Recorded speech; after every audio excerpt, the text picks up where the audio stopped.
Hello friends, मैं गौतम आप सभी का स्वागत करता हूं हमारे इस चैनल क्रैक ट्रूप्स एजुकेशन में। आज की जो क्लास है वह है रीजनिंग की, और रीजनिंग में आज हम सेकंड टॉपिक कवर करने जा रहे हैं। टॉपिक का नाम है coding and decoding.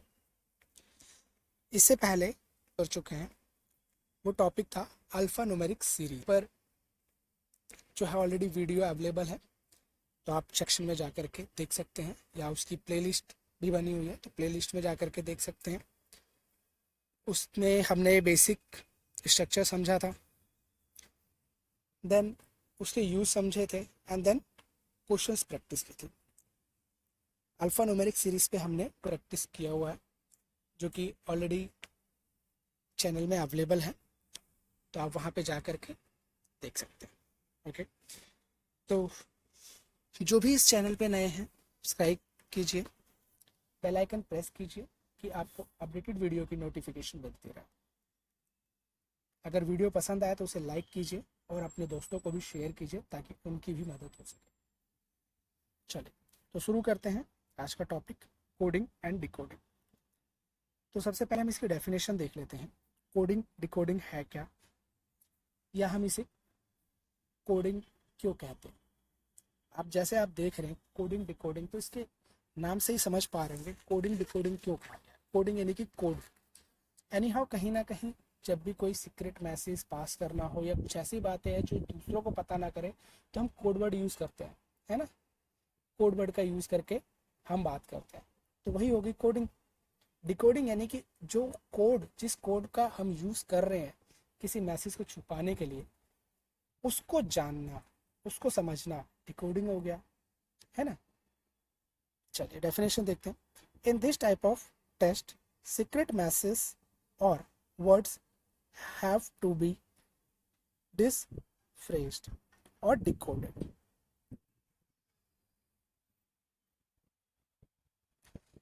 They are coded according to a definite pattern or rule, which schedule be identified first.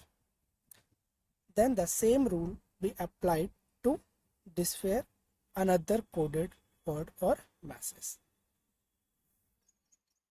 ठीक है।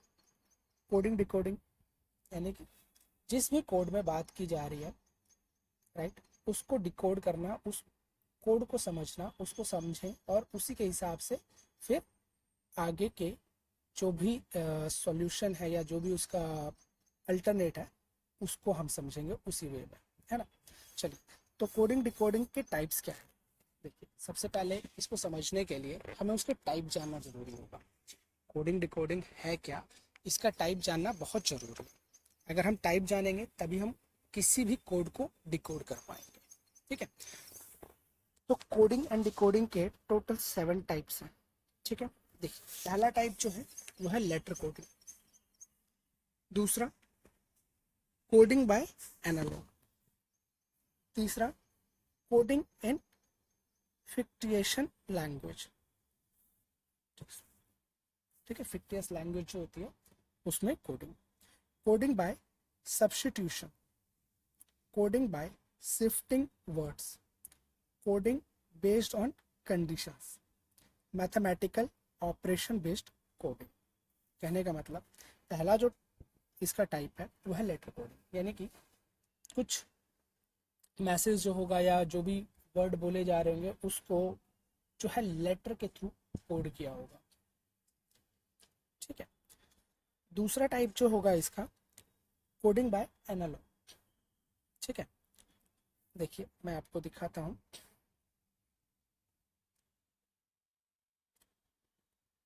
कोडिंग बाय एनालॉग यानी कि उस एक कोड दिया होगा, ठीक है आपको, और उसमें एक पैटर्न फॉलो किया होगा। उसी पैटर्न को फॉलो करते हुए हम नेक्स्ट को जो है डिकोड करेंगे। नेक्स्ट या जो भी हमारे पास क्वेश्चन होगा उसको हम डिकोड करेंगे। थर्ड जो है coding in fictitious language. That means इसको हम अगर देखें, ये जो है थर्ड टाइप जो है बैंकिंग में बहुत यूज होता है। इस पे बेस क्वेश्चन आते हैं। 5 नंबर का क्वेश्चन बैंकिंग में आता ही आता है, जिसे कि हम चाइनीज कोडिंग कहते हैं। कुछ बच्चे जो पहले से तैयारी कर रहे होंगे वो लोग जानते हैं, इन्हें हम चाइनीज कोडिंग कहते हैं। यानी कि एक लैंग्वेज में आपको कुछ जो है वर्ड्स दे दिए होंगे, या एक सेंटेंस बोला होगा, उस सेंटेंस के कुछ वर्ड्स दिए होंगे, उसका मतलब ये है।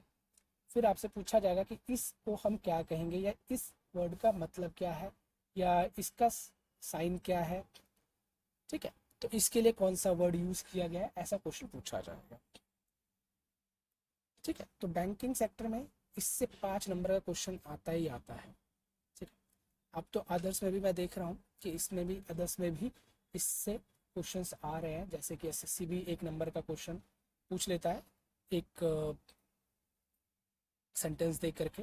लेकिन एसएससी में भी मैंने देखा है कि सीजीएल में या सीएचएसएल में आप देखेंगे तो ज़्यादातर सीजीएल में कम से कम 3 से 4 नंबर का क्वेश्चन आ रहा है, एक एक नंबर के 4 क्वेश्चन आ रहे हैं इसमें, ठीक है। आगे बढ़ते हैं।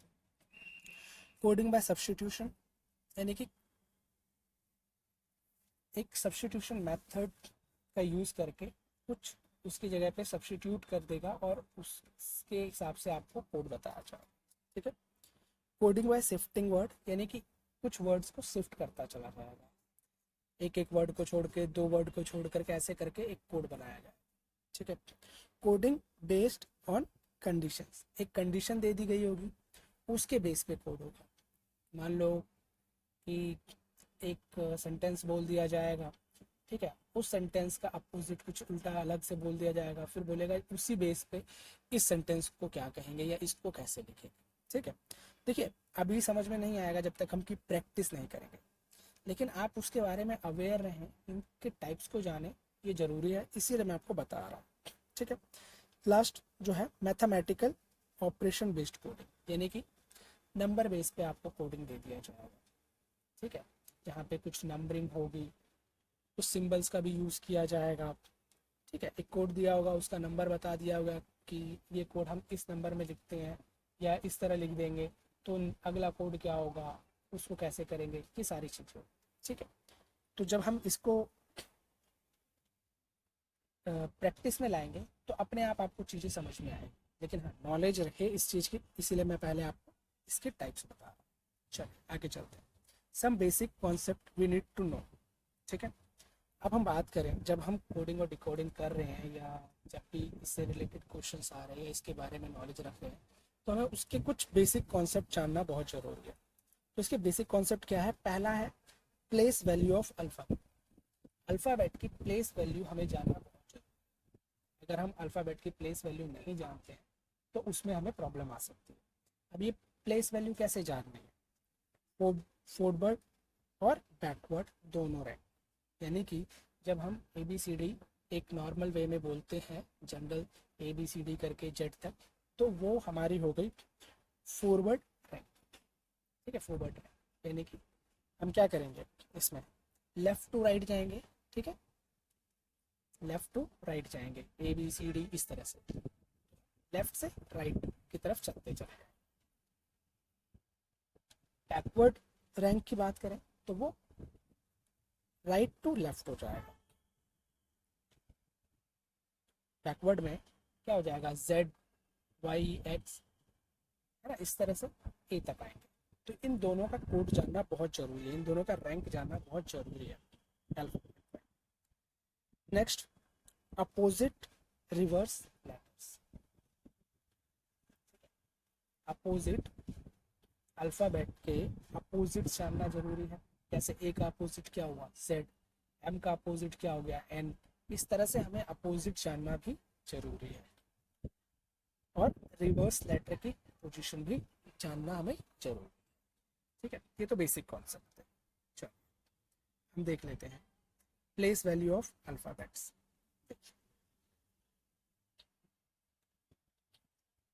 अल्फाबेट की प्लेस वैल्यू देखिए, अगर हम लेफ्ट टू राइट चाहेंगे तो क्या होगा, 1 2 3 4 5 6 7 8 करके 26 लेटर होते हैं अल्फाबेट। अल्फाबेट टोटल 26 है ना?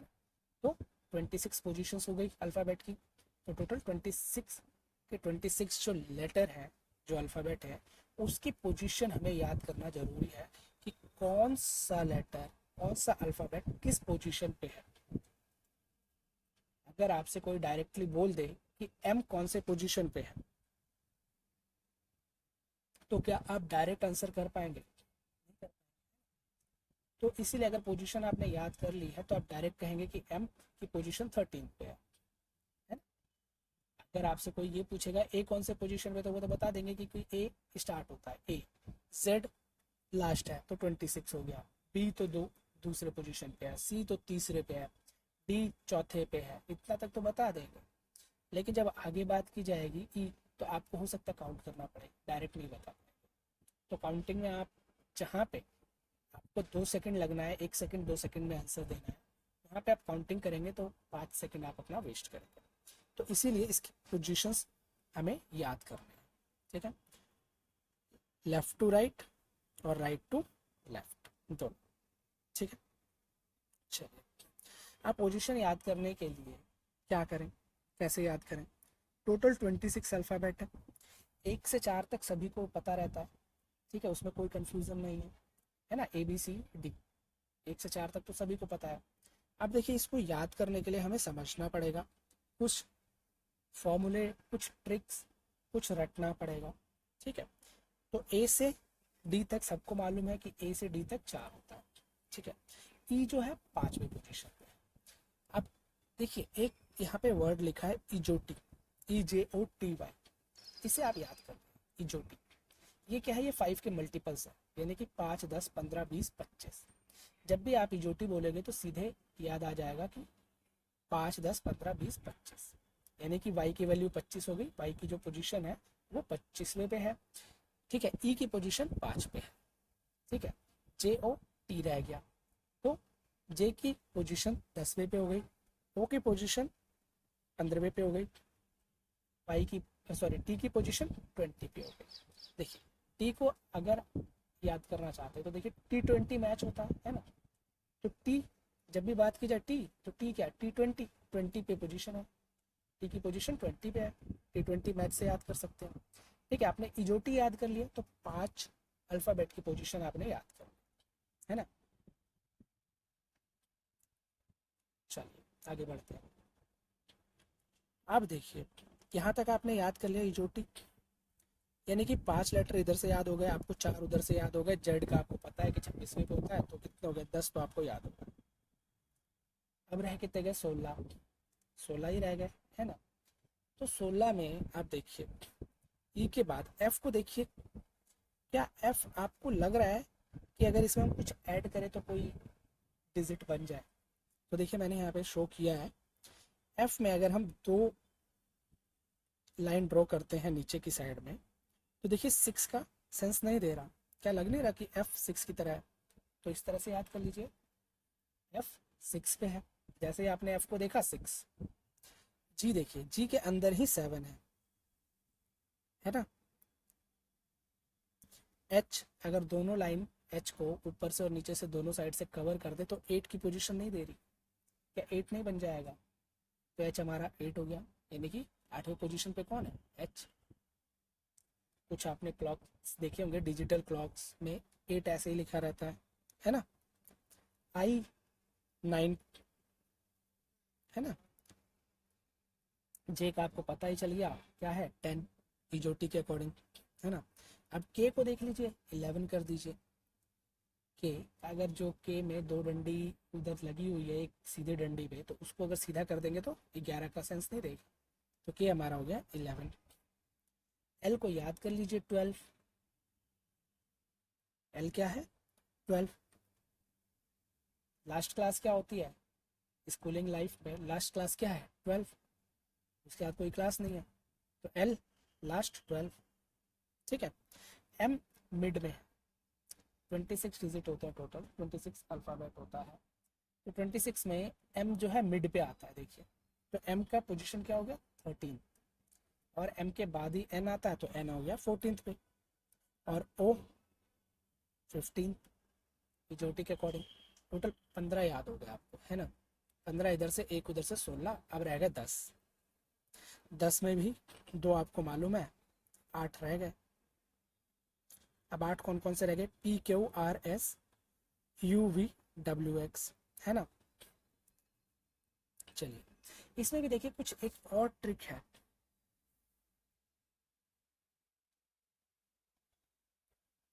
तीन तीन के मल्टीपल करके दिया हुआ, देखिए CFILORUX,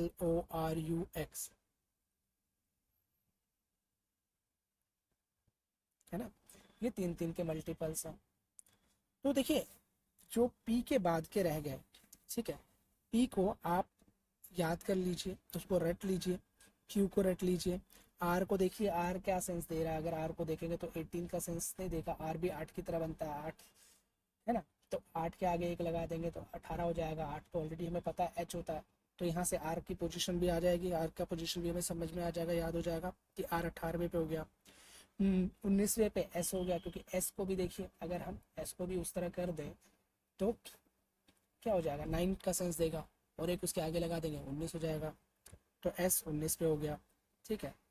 U 21 पे है, V 22 पे है, W 23 पे है। W को देखिए 3 सा लग रहा है ना ऊपर की ओर करके, अगर हम देखें 3 वैसे किस डायरेक्शन में होता है? वेस्ट में। जब भी देखेंगे 3 का मुंह वेस्ट की तरफ खुला होगा, तो आप समझ लीजिए इसको नॉर्थ और ईस्ट कर दिया है, ठीक है। और X 24 होता है, ठीक है। तो इस तरह से हमें पोजीशन याद रखनी है। रिवर्स में इसी तरह से हो जाएगा 26, Z की पोजीशन 1 हो जाएगी और A की पोजीशन 26 हो जाएगी, उस बीच में आपकी पोजीशन याद रखनी। रिवर्स में कैसे याद करना है, देखिए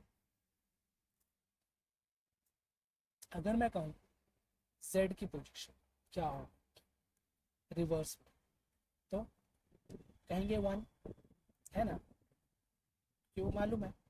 अब देखिए अगर मैं कहीं पे बीच में पूछ लूँ कि अगर रिवर्स डायरेक्शन में चले और H की पोजीशन क्या हो, तो बहुत टफ हो जाएगा। हमें वैसे तो पता है कि H की पोजीशन 8 है, अगर हम रिवर्स में ना जाए, नॉर्मल वे में देखें तो H की पोजीशन 8 है, लेकिन रिवर्स वे में जाएंगे तो H की पोजीशन क्या होगी ये नहीं पता। जो टोटल सम होगा ना, अगर हम देखें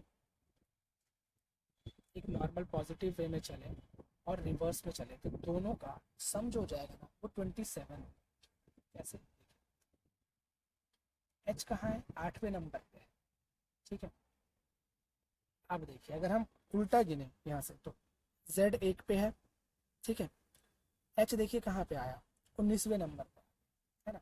19 में अगर 8 ऐड कर देंगे तो क्या हो जाएगा, 19 और 8 ऐड किया तो क्या होगा,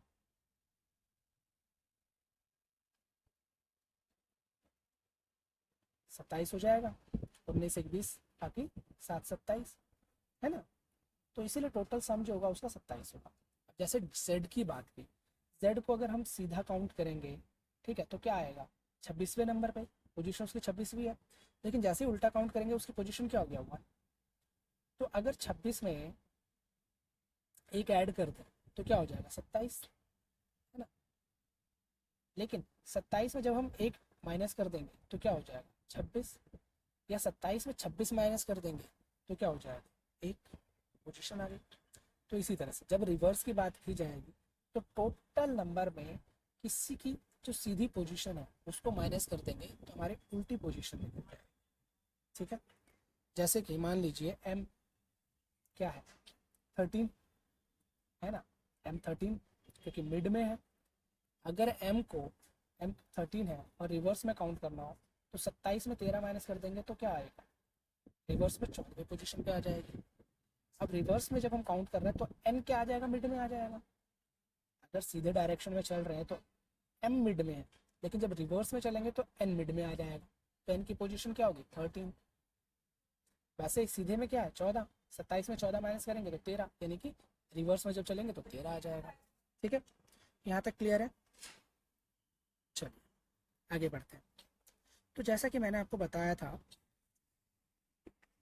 कि कुछ कोडिंग टाइप्स, है ना, कोडिंग डिकोडिंग के टाइप्स थे, टोटल 7 टाइप बताए थे।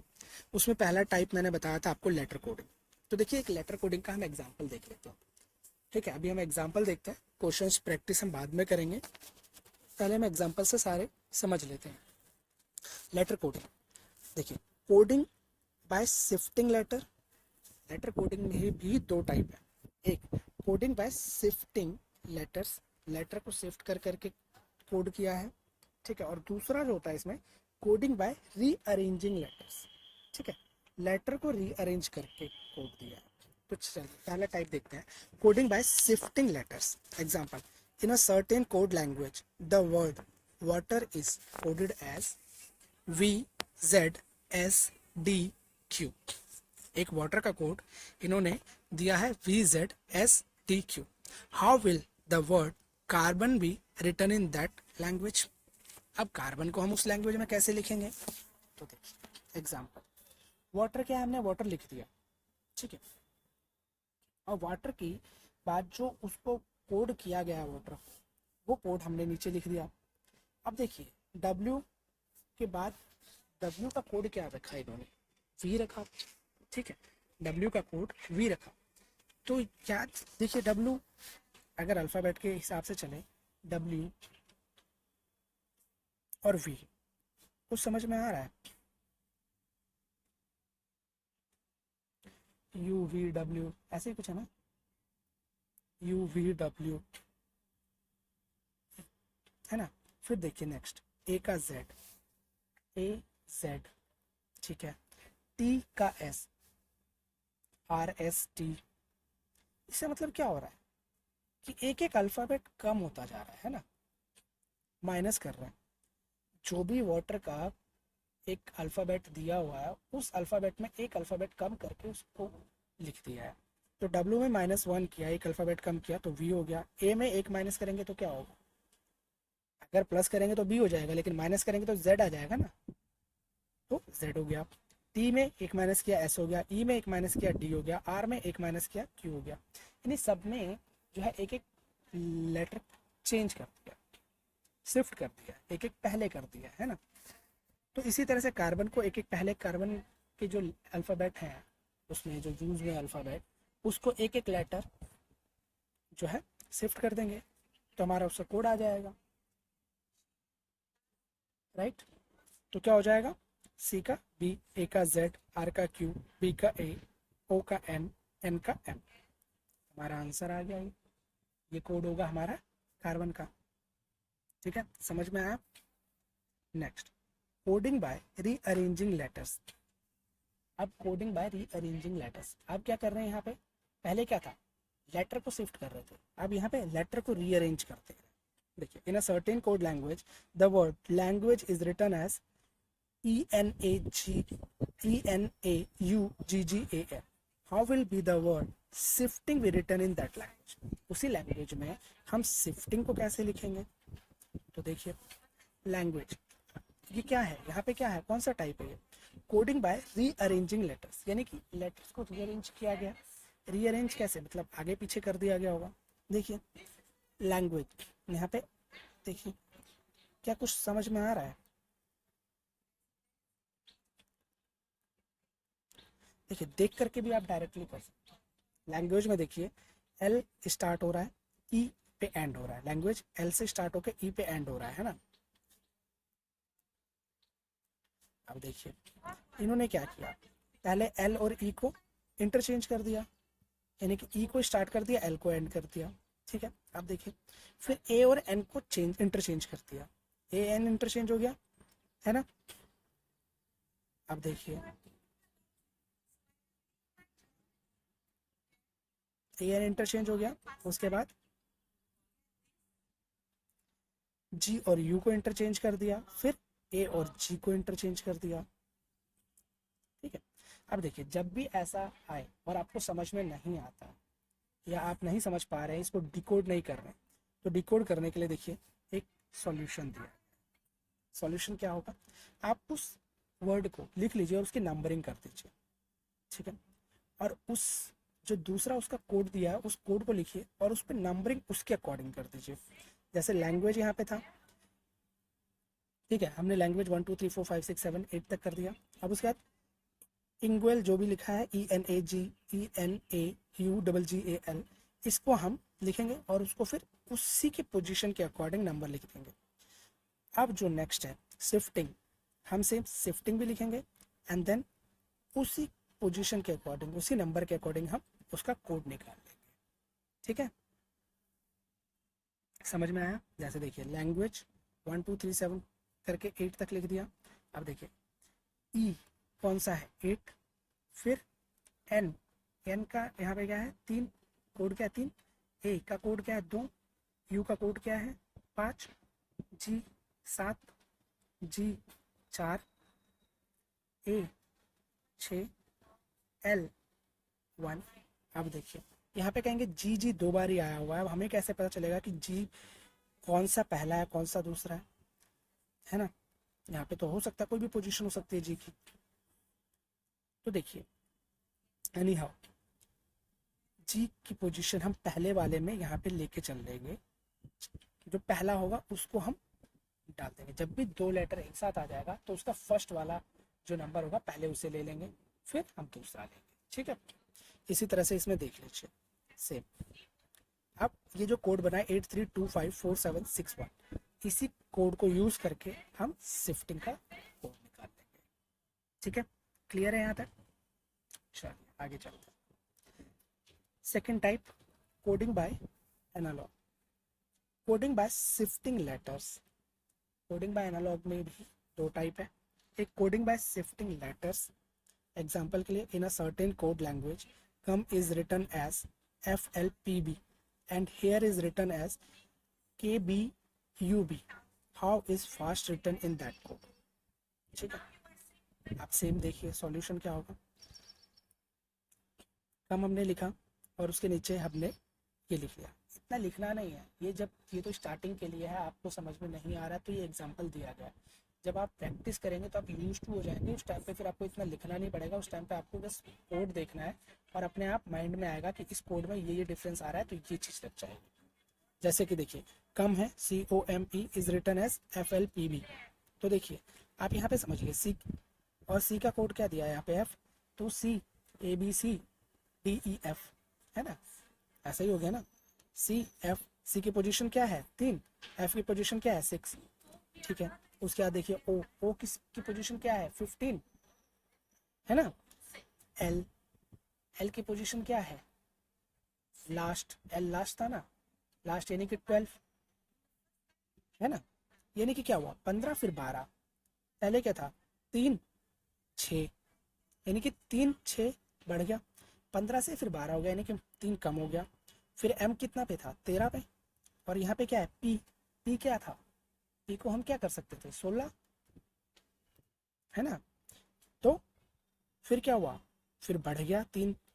अब देखिए ई की पोजीशन क्या है 5, और यहाँ पे क्या दे रखा है बी क्या है 2, यानी 5 में 2 3 कम हो गया, यानी 3 बढ़ रहा है 3 कम हो रहा है, 3 बढ़ रहा है 3 कम हो रहा है। अगला देखिए here is written as KBUB, यहाँ पे भी वही है। एच है, एच की पोजीशन एच यानी कि 8वें पे और के 11वें पे, 8 से 11 हो गया यानी 3 बढ़ गया। ई 6ठे पे, बी हो गया,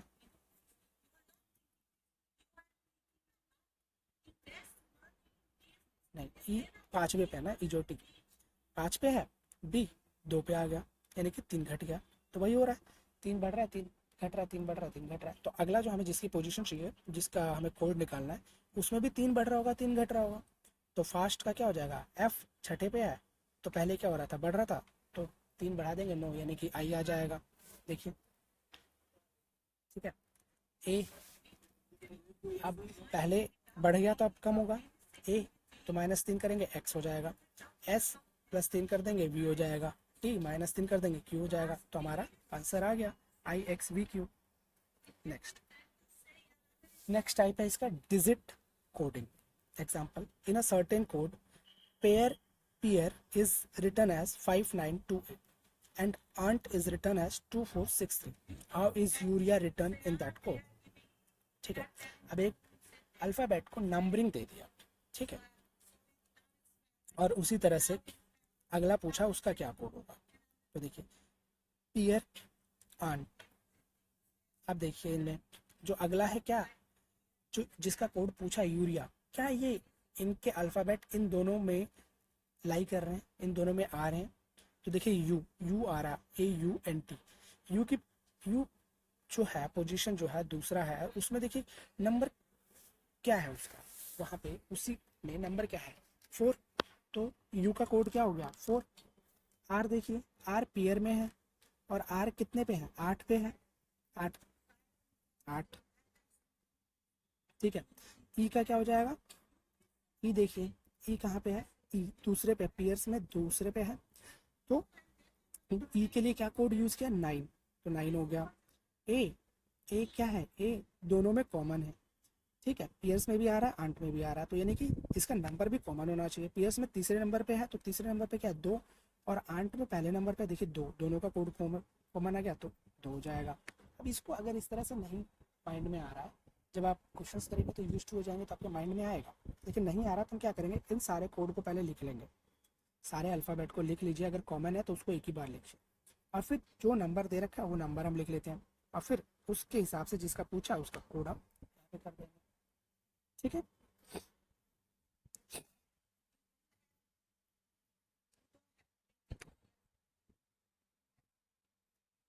यहाँ तक क्लियर हुआ। Next symbol coding.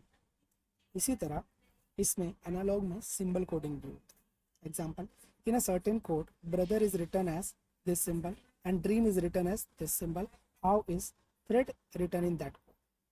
सेम वही चीज़ करेंगे, थ्रेड में जो अल्फ़ाबेट यूज़ हुए हैं उन अल्फ़ाबेट को देख लीजिए, ऊपर दोनों जो वर्ड्स दे रखे हैं क्या उसमें यूज़ हुआ है, अगर यूज़ हुआ है तो उसकी उस पोजीशन पे कौन सा नंबर यूज़ किया गया है वो नंबर हम यहाँ पे यूज़ कर लेंगे। अदरवाइज हम सारे अल्फ़ाबेट को लिख लेंगे, अगर कॉमन है तो एक बार लिखेंगे, लिख करके और उसके नंबरिंग कर लेंगे और फिर उसके अकॉर्डिंग हम इसका आंसर निकाल लेंगे। ठीक है, क्लियर हो गया। Next third type coding in fictitious language, जो कि चाइनीज़ कोडिंग होती है। ठीक है, जिसे हम चाइनीज़ कोडिंग कहते हैं, बैंकिंग स्टूडेंट जितने भी होंगे वो इसको चाइनीज़ कोडिंग से जानते हैं। इसमें क्या होगा कि एक एग्जांपल देख लीजिए, एक आपको जैसे देखिए example, in a certain code PIKLABE, इसका मतलब हुआ शी इज़ लेट। एक सेंटेंस दिया, उसकी कुछ कोड दे दिए। ठीक है, ठीक इसी तरह से अगला code BESITSA means late was he, and LAPAJA means he not said what is the code for she। आप बोल दिया she का कोड क्या है। ठीक है, तो इसका सॉल्यूशन क्या है, देखिए इसको सॉल्व करने के लिए हम क्या करेंगे, जितने भी कोड हैं उसको और उसके साथ में जो सेंटेंस दिया है वो लिख लेंगे, और उसके बाद फिर हर एक वर्ड का हम देख करके उसके कोड लिखेंगे, एंड देन फिर जो भी कोड आएगा वो हम वहाँ पे आंसर मार्क कर देंगे। लेकिन इतना करने में बहुत टाइम लगेगा, है ना। इस तरह से अगर हम सॉल्यूशन करेंगे तो उसमें बड़ा समय लग जाएगा, और हमारे पास इतना टाइम होता नहीं है एग्ज़ाम में, हमें तो 5 सेकंड 10 सेकंड में आंसर करना है ना। इसको करने में कम से कम 4 से 5 मिनट लग जाएंगे। तो इस तरह हम नहीं करेंगे, ये मैंने सिर्फ समझाने के लिए आपको ऐसा लिख के दिया है। ठीक है, देखिए अब जैसे कि जो चीज़ ऊपर लिखी थी वही चीज़ मैंने यहाँ पे सॉल्यूशन में लिखा है, PIKLAB she is late, BESITSA late was she. ठीक है, अब देखिए जब भी आपको इस तरह का क्वेश्चन आएगा, आपको देखना है क्वेश्चन पूछा क्या गया है। सबसे पहले क्वेश्चन क्या पूछा वो देखिए, what is the code for she. Code किसका पूछा है, शी का।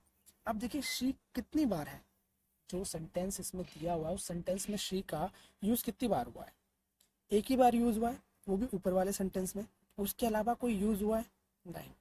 तो उसका कोड एनी हाउ उसी सेंटेंस में, उसी में जो दे रखा है कोड एक ही बार होगा।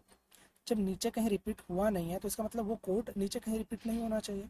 देखिए क्या कहीं कोई रिपीट हुआ है, देखिए PIK नहीं है कहीं भी नीचे, LA नहीं है, BE देखिए BE नीचे है, इसका मतलब ये कोड तो नहीं हो सकता क्योंकि शी केवल एक ही बार है ओवरऑल, लेकिन यहाँ पे BE 2 बार आ गया, नहीं हो सकता। अब जब नहीं हो सकता तो इसका मतलब शी का कोड पी आई के या एल ए, इन दोनों में से कोई एक होगा।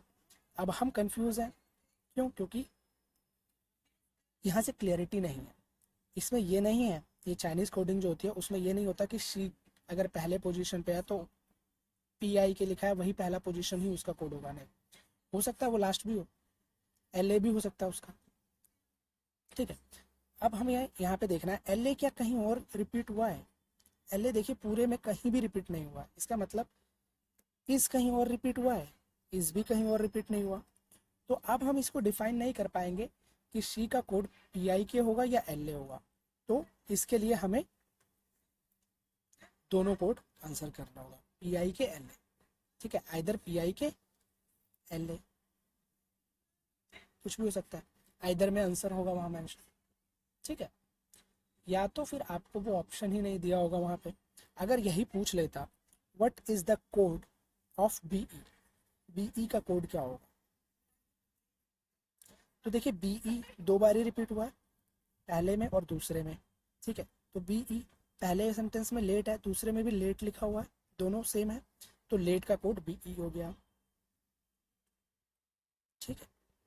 समझ में आया? चलो, उम्मीद करता हूँ यहाँ पे इतना समझ में आया होगा, बाकी जब क्वेश्चन करेंगे तो और समझ में आएगा चीज, ठीक है, वहाँ पे क्लियरिटी और मिलेगी। अभी इसको समझने की कोशिश करें। अब मान लो अगर इसी में बोल दिया जाता आपसे कि कोड बताइए ही का, एच ई का कोड, तब क्या करेंगे? देखिए पहली लाइन में ही है, नहीं है, दूसरी में ही है, नहीं है, दूसरी में ही है, तीसरी में ही है, तीसरे में भी ही है, यानी कि पहले भी सॉरी दूसरे सेंटेंस में ही है, तीसरे सेंटेंस में ही है, तो इसका कोड दूसरे या तीसरे में होना चाहिए, है ना, दूसरे में भी होना चाहिए, तीसरे में भी होना चाहिए। जब दोनों ही कॉमन आ गया दोनों सेंटेंस में, तो उसमें भी दोनों में होना चाहिए एक ऐसा कोड होगा जो दोनों सेंटेंस में यूज हुआ होगा, सेकंड में भी थर्ड में भी।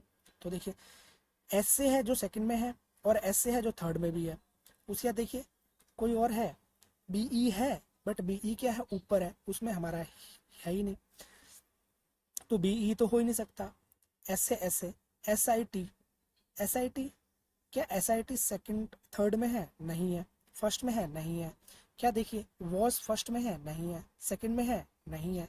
इसका मतलब एस आई टी वॉज का ही कोड है और ऐसे ही का कोड हो गया, क्यों? क्योंकि बी ई लेट का कोड है, ठीक है। क्लियर हुआ? समझ में आया? अगर समझ में आ गया है या कोई डाउट है, अगर समझ नहीं आया है और कोई डाउट है तो आप हमें कमेंट कीजिएगा, ठीक है, मैं आपको इसका सॉल्यूशन प्रोवाइड करूँगा, ठीक है। तो आज की क्लास यहीं तक रखते हैं, कल फिर मिलेंगे। नेक्स्ट टाइप, आगे के जो 4 टाइप बच गए हैं उन 4 टाइप को कल की क्लास में हम कर लेंगे, ठीक है। बाकी 4 टाइप जो है वो कल की क्लास में हम करेंगे, आज हम यहीं तक रखते हैं। तो कल फिर मिलेंगे इसी समय इसी जगह। तो लास्ट में एक ही चीज़, लाइक शेयर एंड सब्सक्राइब। अगर वीडियो पसंद आए तो उसे लाइक कीजिएगा, और चैनल अगर सब्सक्राइब नहीं किया है तो चैनल को सब्सक्राइब कर लीजिए, बेल आइकन प्रेस कर लीजिए ताकि आपको अपडेटेड वीडियो की नोटिफिकेशन मिलती रहे, और जितना हो सके इसे अपने दोस्तों को शेयर करें ताकि उन्हें भी समझ में आए, उनके भी डाउट्स क्लियर हों और उनकी भी मदद हो सके, ठीक है। तो कल फिर मिलते हैं इसी जगह इसी समय आगे के टॉपिक के साथ में, ठीक है। Thank you.